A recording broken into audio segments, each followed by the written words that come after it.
Hello, everyone. My name is Carmen Merino, and today I will be part of the Conceptual group in the film City of God. My bad. Some background for this movie is that the film is based on a true story event of Rio de Janeiro, Brazil, at the height of virtual war between two gangs led by Manuel Machado Rocha, most known as Main Chicken, and Jose Eduardo Barreto Consencio, aka Lil Z. The bloodshed took place during the 70s and the 80s in a favela in Ciudad de Dios, most known as City of God. Now, we're going to talk a little bit about violence since it is part of the concept of this movie.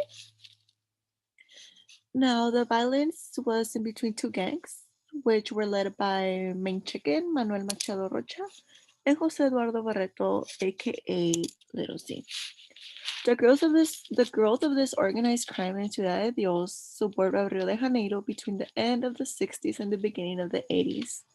With this film closure, the war between the drug dealer Little Z and other criminal knockouts, which they all had a line and they used it as defending themselves, which was if you run, the beast catches you, and if you stay, the beast will eat you.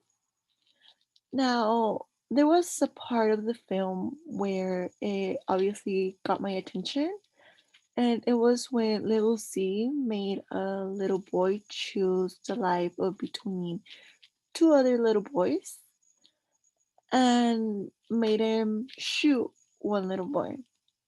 Despite all this violence and corruption going on in this movie, it was most known, it still remains a most entertaining film that has ever been made, mindless of the deaths that we're showing. Now, not only that, but also there was a lot of police corruptions that turned blind eyes to criminal activities, which made violence much worse. Next, I will be focusing on the concept of low socioeconomic. Now, putting aside all the violence to top it off, there was really, really low resources. In this film, The City of God was filmed with really low socioeconomic location of Rio de Janeiro. The official language, which it is still spoken, is Portuguese.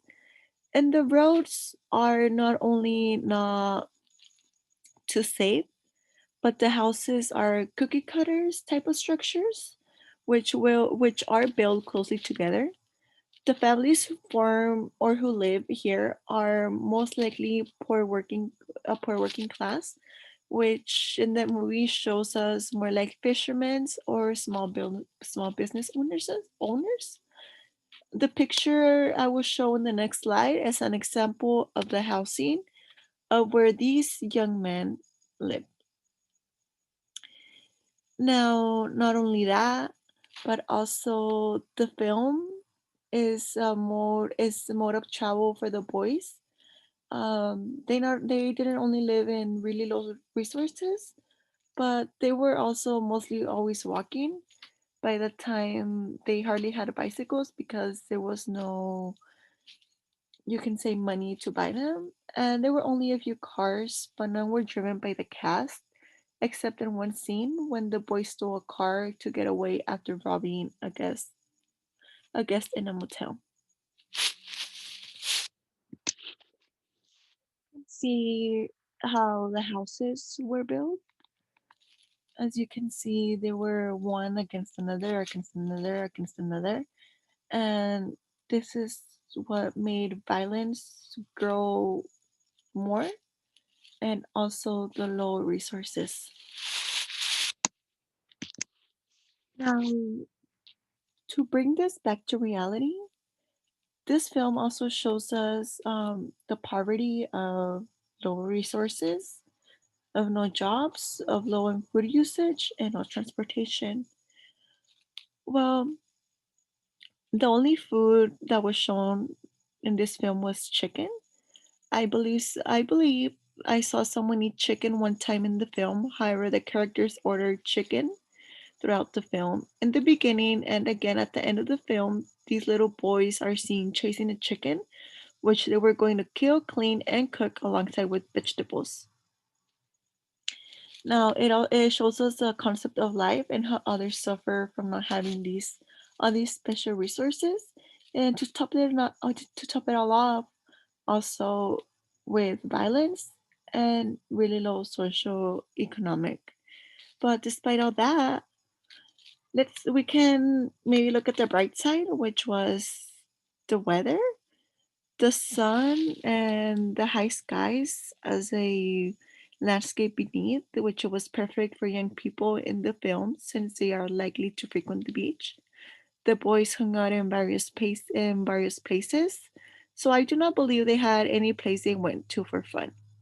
It was evident that these boys valued respect, power, money, guns, and drugs, most mostly marijuana and cocaine. At the beginning of the film and throughout, smoking marijuana seemed like the boys' food of choice.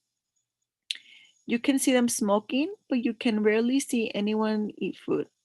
Then, midway through the film, cocaine was introduced and began to be replaced um, from marijuana. Now, this is the end of my presentation. I hope you guys enjoyed, and thank you so much.